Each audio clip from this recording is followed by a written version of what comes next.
2024 সালের জুলাই মাস, কোটা সংস্কারের দাবি নিয়ে রাজপথে নামে কিছু তরুণ শিক্ষার্থী। দিনে দিনে সেই আন্দোলন রূপ নেয় সরকার পতনের এক দফায়। ছাত্র জনতার অগ্নিগর্ভ আন্দোলনে দেশ ছেড়ে পালাতে বাধ্য হয় স্বৈরশাসকের দল। 5 আগস্ট বাংলাদেশের আকাশে উদিত হয় নতুন ভোরের সূর্য।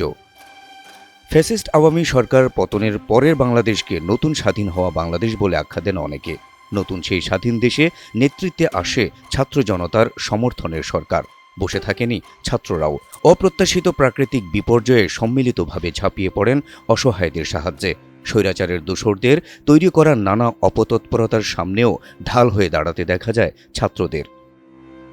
কিন্তু নতুন বাংলাদেশকে জনগণের আকাঙ্ক্ষা অনুযায়ী পরিচালিত করতে প্রয়োজন নতুন রাজনৈতিক শক্তি। কারণ বিদ্যমান রাজনৈতিক দল ও বিদ্যমান রাজনৈতিক কাঠামো জনগণ ও তরুণ প্রজন্মের আকাঙ্ক্ষা বুঝতে ব্যর্থ হয়েছে।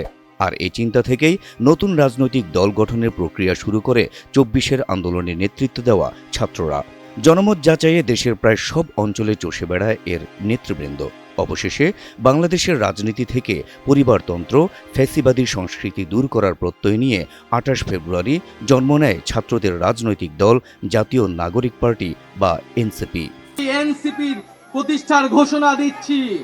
আমাদের রাজনীতিতে দুর্নীতি ও স্বজনপ্রীতির কোনো স্থান হবে না। শপথ করতে চাই যে বাংলাদেশকে আর কখনোই বিভাজিত করা যাবে না। আত্মপ্রকাশের দিন জাতীয় নাগরিক পার্টির নেতৃবৃন্দ দেশবাসীকে দিলেন নানা প্রতিশ্রুতি, শোনালেন নানা আশার বাণী, করলেন দেশকে নতুনভাবে গড়ে তোলার অঙ্গীকার। আগামীর যে বাংলাদেশ আমরা স্বপ্ন দেখি, সকল রাজনৈতিক দল যদি ছোট ছোট স্বার্থগুলোকে একপাশে রেখে ঐক্যবদ্ধভাবে কাজ করি, তাহলে সেগুলো আমরা বাস্তবায়ন করতে পারবো। এই মঞ্চ থেকে আমরা যেন এই শপথটুকু নিয়ে যাই, এই ছোট্ট জীবন সৃষ্টিকর্তা যাদেরকে গুরুত্বপূর্ণ দায়িত্বগুলোতে রেখেছেন, এগুলো তাদের কাছে আমানত স্বরূপ।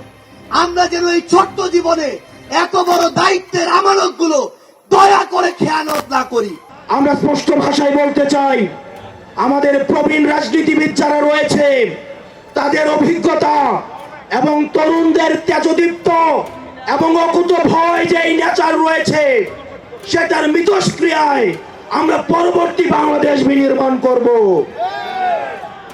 আমরা যতদিন না পর্যন্ত আমরা নিশ্চিত করতে চাই এদেশ থেকে পরিবারতন্ত্র, এদেশ থেকে কবরস্থ হয়েছে। এদেশে কামারের ছেলে প্রধানমন্ত্রী হবে, কুমারের ছেলে প্রধানমন্ত্রী হবে। এদেশে যোগ্যতার ভিত্তিতে এদেশে নেতৃত্ব উঠে আসবে। ছাত্রদের গড়া নতুন দলের উপর আস্থা রাখতে চান সাধারণ মানুষও। এতদিন ধরে বাংলাদেশে যে অপরাজনীতির সংস্কৃতি চালু ছিল, তার থেকে মুক্ত হতে চান তারাও। পুরনোদের কাছ থেকে কিছুই না পাওয়ার বেদনা এবার ঘোচাতে চান তরুণদের মাধ্যমেই। তরুণরা আসলে কিভাবে হবে? পুরনোদের তো আমরা দেখেছি, তাদেরকে দিয়ে তো আমরা খুব বেশি কিছু পাই নাই। ইন্ডিয়ান আধিপত্যের যে একটা বাংলাদেশে লক্ষ্য করা যাচ্ছে, সেটার বিরুদ্ধে সোচ্চার এই দলটি। এই কারণে আমি এই দলের সমর্থন করি। পূর্বের যে রাজনৈতিক দলগুলো রয়েছে, তাদের যে রাজনীতি করার যে ধরন এবং তারা যে রাজনীতি শুধু মুখে করে, মুখে রাজনীতিবিদ বলে, কিন্তু আমরা বাস্তবতা দেখি যে তারা দেশের মানুষের জন্য কোনো কাজ করে না। তো আমরা চাচ্ছি ওটার পরিবর্তন ঘটুক। কিন্তু প্রশ্ন হচ্ছে, প্রতিহিংসা, পরচর্চা, হানাহানি, দুর্বৃত্তায়নের মতো রাজনৈতিক অপসংস্কৃতির এই রাজনৈতিক ময়দানে কতটা সাফল্য পাবে তরুণরা? সাধারণ জনতার কতটা কাছাকাছি পৌঁছতে পারবেন তারা? নতুন স্বাধীন হওয়া দেশে কতটা স্বাধীনভাবে রাজনৈতিক কার্যক্রম চালাতে পারবেন রাজনীতির মাঠের এই নতুন সেনারা? জনবিচ্ছিন্ন এবং স্বার্থ হাসিলে মগ্ন রাজনৈতিক নেতৃত্ব কি আদৌ সহযোগিতার হাত বাড়াবে তরুণদের দিকে? সেই সন্দেহটা থেকেই যায়।